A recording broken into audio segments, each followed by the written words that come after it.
মেলায় সিপিএমের বুক স্টলে ভাঙচুর করার অভিযোগ। এই ঘটনা এলাকায় ব্যাপক চাঞ্চল্য ছড়ায়। ঘটনাটি ঘটেছে সোমবার হুগলির গোঘাট থানার অন্তর্গত কামারপুকুরে। উল্লেখ্য, রামকৃষ্ণ দেবের জন্মতিথি উপলক্ষে শুরু হয়েছে কামারপুকুর মেলা। আর সেই মেলা উপলক্ষে লাহাবাজার মোড়ে দীর্ঘ বছরের পর বছর ধরে সিপিএম বুক স্টল করে আসছে। সিপিএমের অভিযোগ, এদিন তৃণমূলের যাদবপুর কান্তি পথসভা ছিল, আর তার আগেই তৃণমূলের লোকজন সিপিএমের বুক স্টলে গিয়ে ভাঙচুর করে। যদিও এই ঘটনার কথা অস্বীকার করেছে তৃণমূল। গোঘাট 2 নম্বর ব্লকের তৃণমূল কংগ্রেসের সভাপতি সৌমেন দিগের বলেন, এটা সম্পূর্ণ চক্রান্ত সিপিএমের। ভাঙচুরের ঘটনায় তৃণমূল কোনোভাবেই জড়িত নয়। এরপর ঘটনার খবর পেয়ে পৌঁছায় গোঘাট থানার পুলিশ, আর এই ঘটনাকে ঘিরে ব্যাপক চাঞ্চল্য ছড়ায় মেলায়। সমস্ত ঘটনার তদন্ত শুরু করেছে গোঘাট থানার পুলিশ। এ বিষয়ে উভয় পক্ষ কি জানাচ্ছেন বিস্তারিত শুনুন আর দেখতে থাকুন নিউজ বাংলাদেশা।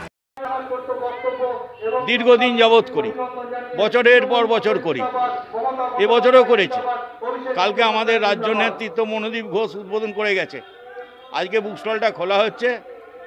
দুজন কর্মী আমাদের ছিল, আমাদের সব বুক স্টল দেখছেন তো আপনারা ভেঙে দিয়েছে, বই ফই তছনছ করে দিয়েছে। আমরা প্রশাসনকে বলেছি, এমনকি লোকাল কামারপুকুর প্রধানকেও বলেছি। আর আমরা দাঁড়িয়ে দাঁড়িয়ে দেখছি ওদের পথসভা হচ্ছে, আপনারা দেখতেই পাচ্ছেন কীরকম হুমকি টুমকি দিচ্ছে, সেটাও শুনতে পাচ্ছেন।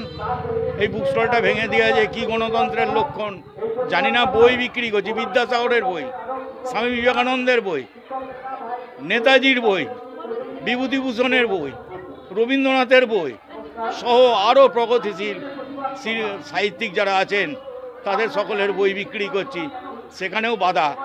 এটার নাম কি গণতন্ত্র? বিবেচনা করুন, সকলকে এটা বিবেচনায় রাখার জন্যে আবেদন রাখবো, এই আমার আপাতত কথা। থানায় মৌখিক বলেছি, এখন আর লিখিতভাবে বলবো কি করে, এই তো 2-5 মিনিটের ব্যাপার। তৃণমূল কংগ্রেসের লোকেরা। এই আমার নাম তিলক ঘোষ। দেখুন, গত পরশু দিনে যাদবপুর বিশ্ববিদ্যালয়ে আমাদের শিক্ষামন্ত্রী বাত্র বসু ওয়েব কুমার একটা শিক্ষকদের সংগঠনের একটা অনুষ্ঠানে আমন্ত্রিত ছিলেন এবং সেটাকে গেছে। এবং যাদবপুরে যে সিপিএমের হারমাদদের যে অবস্থান, সেই সিপিএমের হারমাদরা আমাদের মন্ত্রীর উপর চড়াও হয় এবং তারই প্রতিবাদে তাদেরকে শারীরিকভাবে আমাদের অধ্যাপককে নিগ্রহ করে। তারই প্রতিবাদে আজকে এই গোঘাট 2 নম্বর ব্লক তৃণমূল কংগ্রেসের উদ্যোগে আজকে লাহাবাজার মোড়েতে একটা ধিক্কার সভার আয়োজন করেছি।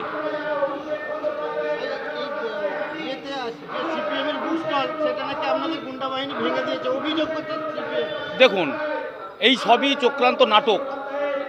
একজন বাইট দিচ্ছে সিপিএমের, যে যার উপর দিয়ে নাকি মন্ত্রীর গাড়িটা চলে গেছে তার পায়ের উপর দিয়ে, সাথে সাথে সে উঠে বাইট দিচ্ছে।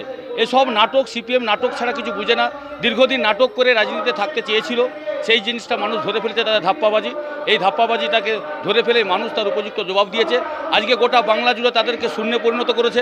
বাংলার কোনো পঞ্চায়েত, কোনো জেলা পরিষদ, কোনো পঞ্চায়েত সমিতি, কোথাও সিপিএমকে খুঁজে পাওয়া যাবে না, শুধু প্রচারে আছে, এইটুকুই যা।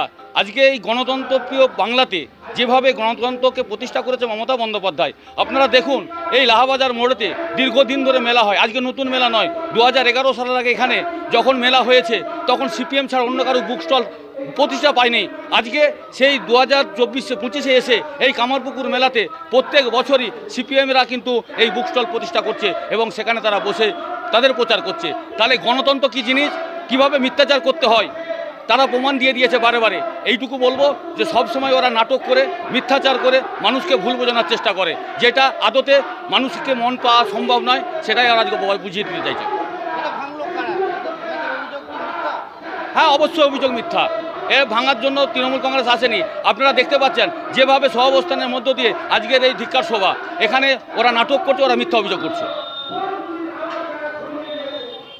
আরামবাগ মতিলাল টেলিশপ ও স্যামসাং সার্ভিস সেন্টার, অনলাইন বা যে কোনো দোকানের থেকে সস্তা। আপনাদের সকলের প্রিয় মতিলাল মোবাইল, তাই আজই আসুন।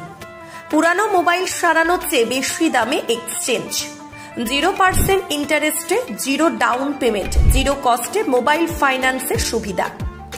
আমাদের ঠিকানা পুরাতন বাজার, আরামবাগ হেডপোস্ট অফিসের বিপরীতে, আরামবাগ, হুগলি।